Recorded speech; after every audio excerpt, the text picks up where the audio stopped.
Hey, thanks for joining me. In this recording, we're going to solve percent problems, but we're using proportions. So if you watched the last recording, 7.2, we used an equation, and so we translated each sentence into an equation. In this recording, we're going to use proportions, and the proportion we're going to use is the amount over the base equals the percent over 100. Okay, now, then if you remember when we did the equation method, we had to turn our percents into decimals. And so this time we're not going to have to do that because we're going to do our percent over 100, which is what a percent is, and is the way you get it into a decimal. So the amount, the percent of the big amount, the base, is the percent over 100. Okay.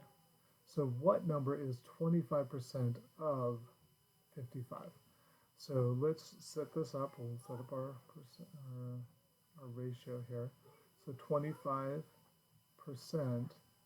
out of 100. 25 is 25% is 25 out of 100.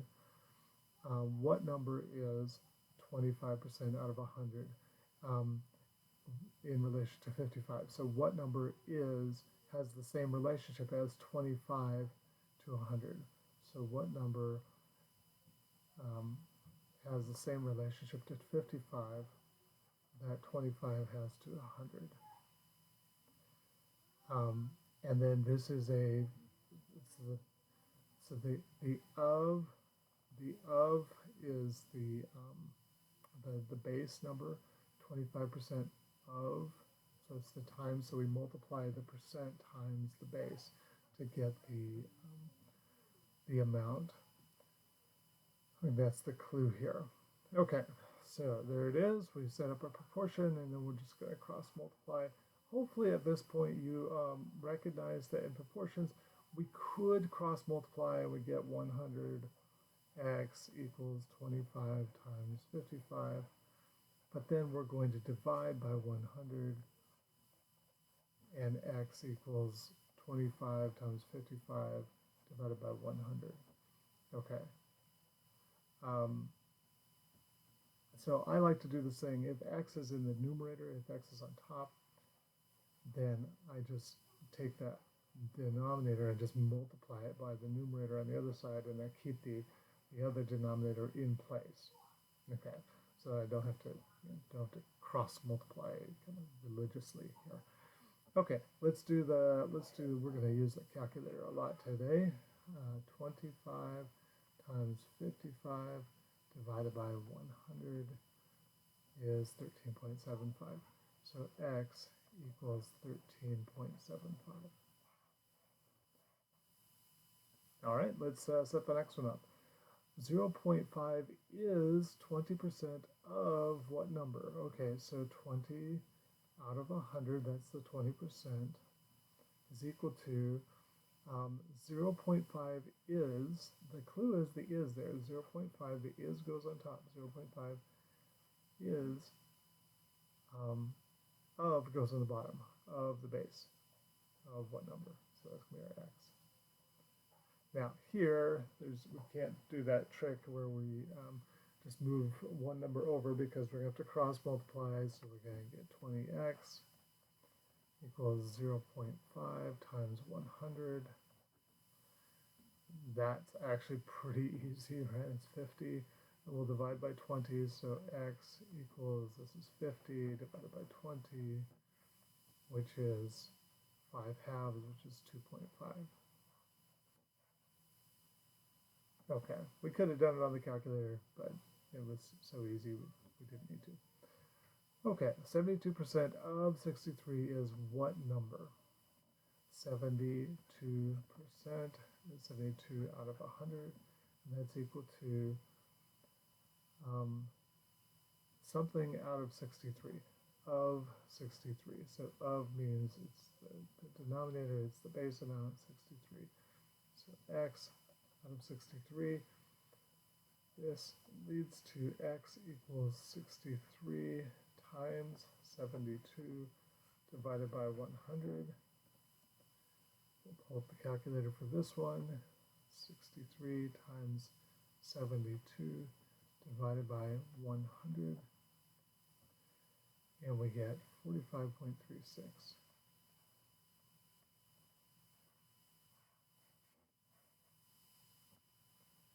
All right. What 7 is what percent of 45? 7 is 7 is of 45. What percent, which is out of 100? So the percent out of 100, x, which we don't know, x out of 100, equals the smaller number, or I probably shouldn't say the smaller number because we can have more than 100%. So the of number is the base. I'm taking the percent of, so that goes in the bottom. It goes in the denominator, and then the is number goes in the numerator. Okay, so in this case, we're going to multiply 7 times 100 divided by 45 equals x, right? We've got the x in the numerator again, so we can just cross multiply here, 7 times 100, and then instead of multiplying by 45 and then dividing by 45, just keep it there in the division spot. Okay, so 700 divided by 45 is 15.5 repeating, so 15.6, let's say. Alrighty. 30 is what percent of 20? 30 is what percent? So again, the percent is unknown, so that's x out of 100 equals, okay, now this is like the case, remember when I said don't do big number, small number, because that will mess you up. Of 20, that means 20 goes in the denominator. 30 is, that goes in the numerator. So this time when I cross multiply, I get x equals 30 times 100 over 20. So that is, well, I'll use the calculator even though you could probably do this one without. 30 times 100 divided by 20, and I get 150. And I messed up on the last problem. Did you catch my mistake? On the last problem, I wrote the answer as a decimal, but it's actually, it is a percent. Now, this is important. It is a percent. I don't have to change it to a percent. It is a percent. It's 15.6%. 15.6% of 7 is, or 15.6% of 45 is 7. So, some small fraction of 45 is 7. That makes perfect sense. And then here we have 150%, and that makes less sense. So let's take a look at it. 150% of 20 is 30. Well, 100% of 20 is 20, and 50% of 20 is 30. So 150% is 20. I said that wrong, didn't I? I completely said that wrong. 100% of 20 is 20. 50% of 20 is 10. 10 plus 20 is 30. So 150% of 20 is 30.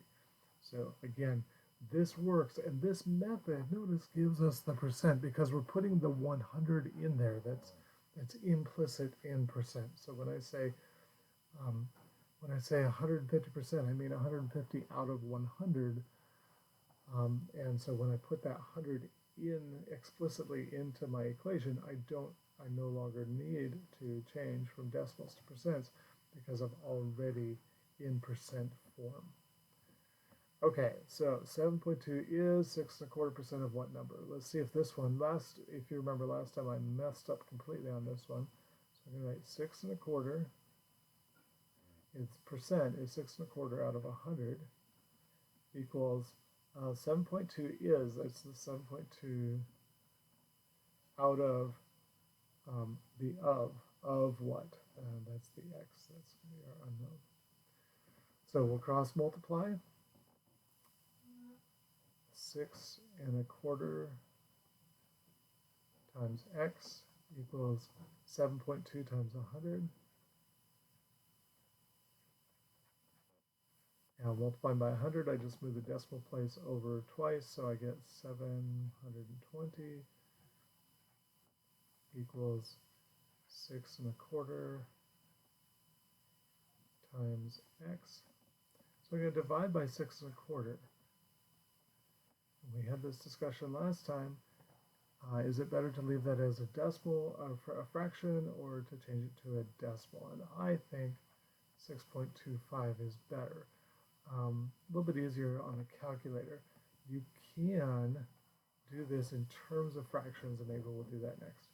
But 720 divided by 6.25 is equal to 115.2. So x equals 115.2. So 6¼ of 115.2, well, 6% of 100 is 6. 6% of 115 is a little bit more than 6, like maybe 7.2. So this makes perfect sense. Now, you may notice that this recording has gone a lot faster than the previous one, partly because we've already done all these problems, but partly because I think the proportion, even though it can be a little bit more confusing, a little bit less natural to us than the algebra way of doing it, setting up as an equation. This proportion way is really, really handy, and if you're good at proportions, there's going to be a lot of things in math that come easier to you when you're able to see them as proportions. Now, let's just for fun, we said that x equals 720 divided by 6¼ Could we do this as fractions? And yes, we could. 6¼ we can change it into 6 times 4 is 24 plus 1 is 25, so 25 fourths. So divide by 25 fourths is the same as 720 times 4 25ths, the reciprocal. Okay, so we're going to do 720 times 4 and then divided by 25. I wouldn't want to do that longhand, but let's just go ahead and do it on the calculator and see if we get the same answer. So 720 times 4 divided by 25 is 15.2 again. So we can do this as fractions, especially that would be something, a case where that 6¼ was maybe a repeating decimal. If it was 6⅓% was a repeating decimal, it might be better to do this as a fraction rather than a decimal. But in this case, it worked out okay for us. Hey, thanks for watching. Hopefully you appreciate this method of solving percent problems, and I'll see you next time.